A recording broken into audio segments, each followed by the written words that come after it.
Tell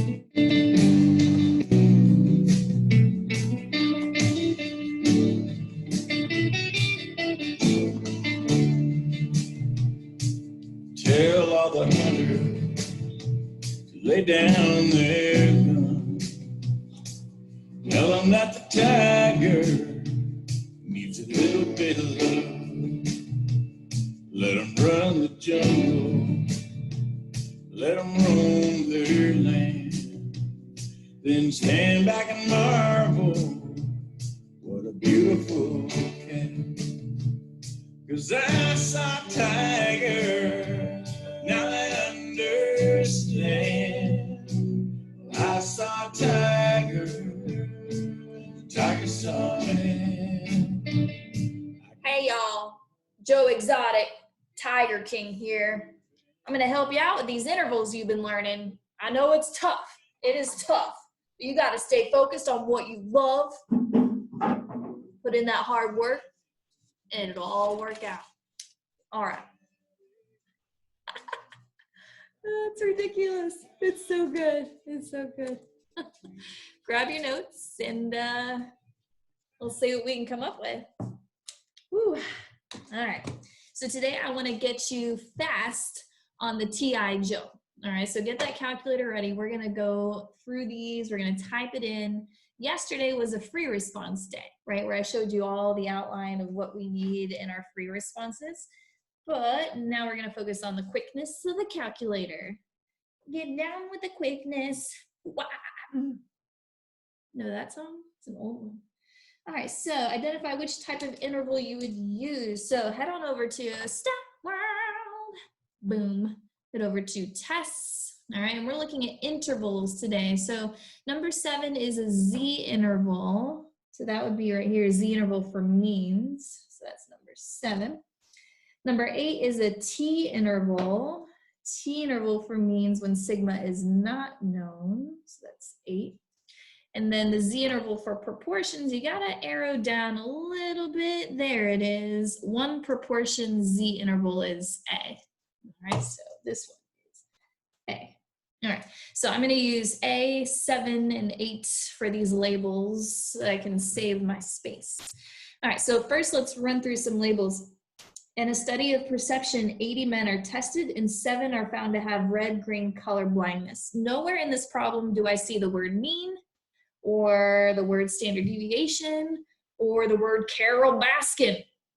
So it must be a proportion, right? Since it doesn't say anything about means and standard deviation. So this is gonna be a Z interval for proportion. Z int for proportions. All right, number 2, a study of the ages of drivers occupying the passing lane while driving 25 miles per hour with the left signal flashing. Has that ever happened to you? You left your blinker on, you didn't realize it. Oops, it's happened to me. Anywho, it was an SRS of 20, the mean age, aha. All right, so we know it's gonna be one of the mean problems. So it's either a Z interval where we know sigma. If you remember your notation, that's the population standard deviation. Or is it a T interval where we don't know sigma? If we don't know sigma, that means we're using the sample standard deviation. All right, so back to the problem. SRS 20, the mean age is 80.5, and the population standard deviation, aha. So they're giving us the population standard deviation. That means we're gonna use the number 7, which is a Z interval on our calculator. Okay, number 3, a study was conducted to estimate hospital costs for accident victims who wore seatbelts. 20 randomly selected cases have a distribution that appears to be bell-shaped with a mean of, right? So mean, so it's either a Z interval for mean or a T interval for mean. So it's 7 or 8. The mean is $9,004. And the standard deviation is 5,629. It didn't say that this was a population standard deviation. This one did, this one does not. And moreover, it's telling me this information came from 20 randomly selected cases. So this standard deviation is a sample standard deviation. So we're gonna use number 8, which is a T interval. All right, remember when you're doing T intervals, there are a lot, I mean a lot of different T curves. So to know which T curve you're using, make sure you're listing out what your degree of freedom is based on your population size. I mean, sample size, but this sample was 20. So we are looking at 20 minus 1. So we're looking at the 19th T curve.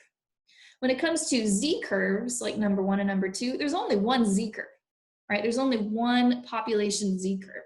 Whereas T curves, there were many, many, many different ones. And that's what this chart shows you, right? All the different T curves. Z is the very last row. There's only one Z and many, many, many, many T's. Okay, so onward, number 4. The CBS television show 60 Minutes has been successful for many years. The show recently had a share of 20, meaning that among the TV sets in use, 20% were tuned into 60 Minutes. Okay, I see percent, so we're in proportion land. Assume this is based on a sample of 4,000. Okay, so proportions, percents, this is gonna be A, right? It's a Z interval for proportion.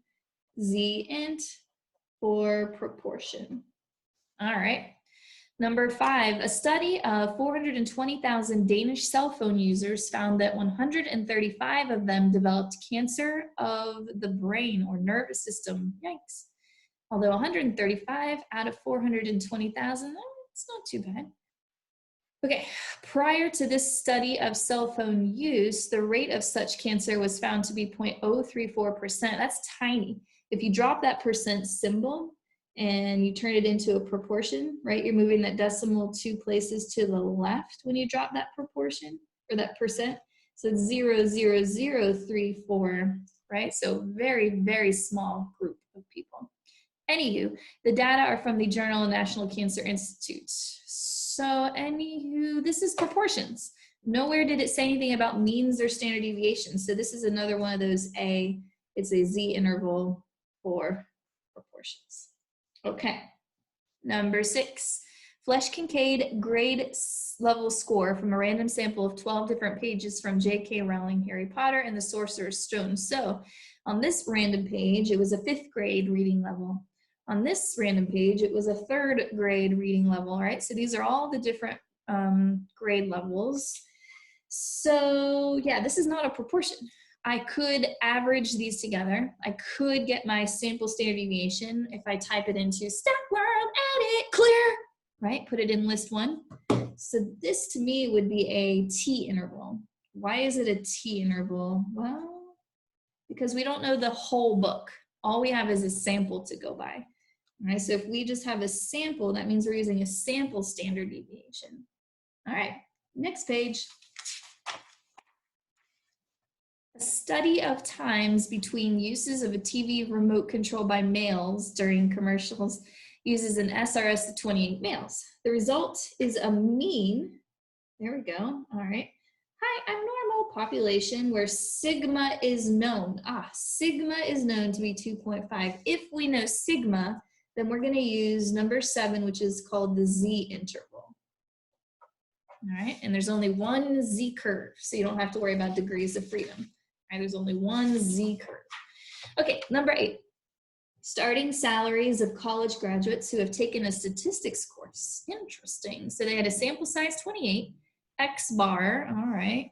Population is hi, I'm normal, and sigma is known. Okay, so if sigma is known, then again, you're gonna use number 7, which is a Z interval to try and capture what the true amount of money is that they're making.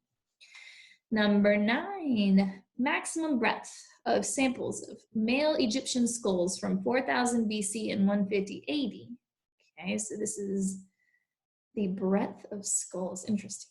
Changes in head sizes over time suggest interbreeding with people from other regions. Okay, so this is not a proportion. I could go to Stack World, edit, clear, put it in the list, and get a mean and a sample standard deviation. This is a sample. I do not have all the skulls in the land. All right, so if it's only a sample, you're gonna do number 8, which is a T interval. All right. Number 10, a study of hunting injuries and the wearing of hunter orange clothing showed that among 123 hunters injured when mistaken for game, 6 were wearing orange. Among 1,115 randomly selected hunters, 811 reported that they routinely wear orange. Okay, so nowhere did it say mean, nowhere did it say standard deviation, so we're back to proportions, right? The proportion of people that were injured and the proportion of people that were wearing orange. So we're going to use test A, which is in the test, but it's in the test feature, which is a 1 proportion Z interval. All right. Okay, so now what I want you to do is practice on your calculator. All right, so practice these on your calculator, see if you can type them in and get the same answers that I'm gonna have on the answer key. If you have any questions at all, make sure you message me or come see me on the Zoom chat. I look good. I look better than Carol. Miss you guys.